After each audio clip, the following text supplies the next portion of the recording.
Magsiset up tayo ng solar.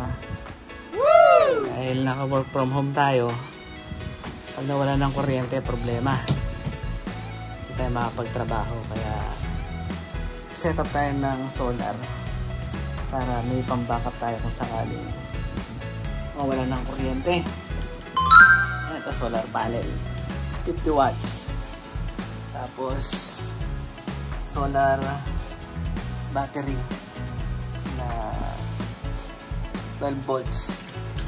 Tapos 28 AH. Tapos tawag dito inverter. Saka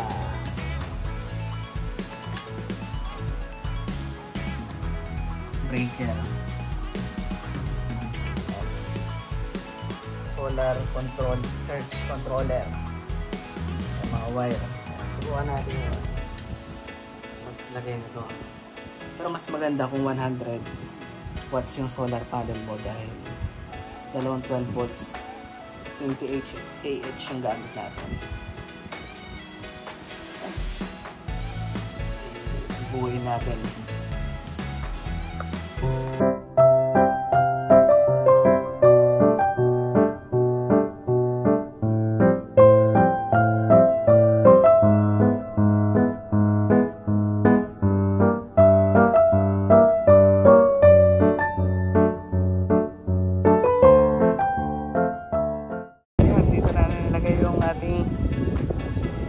Panel. Wow!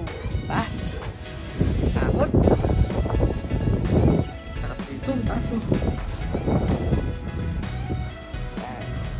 Buka natin yan kung gagana.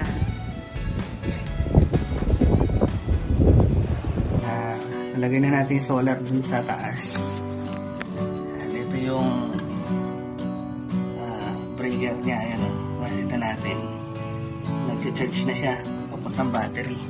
Kaya pag inop mo to, yan, nawala yung charging ano. Ayan, buksan natin paano nag-charge. Kasi ito naman yung para mag-charge siya papunta rito sa battery.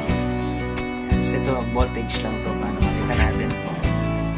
Ito yung voltage na ng battery natin. Tapos ito inverter. Dito lalabas yung AC. Papunta rito sa ating monitor. Ayan na. Eh, hindi nakasaksak na, hindi bumubukas.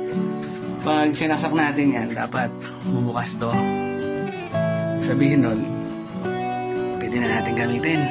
Ako na natin.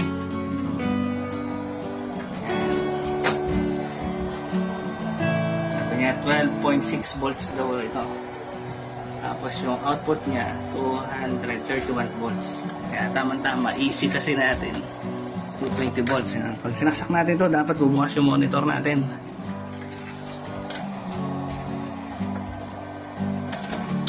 Ba, hirap magsaksak ah. Yan.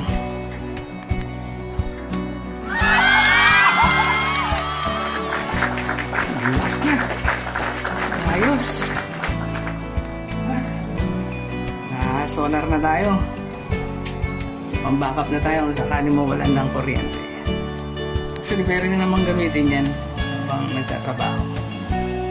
Lalo na kapag matindi yung sikat ng araw. Pwedeng gamitin yan, hindi yan malulobat.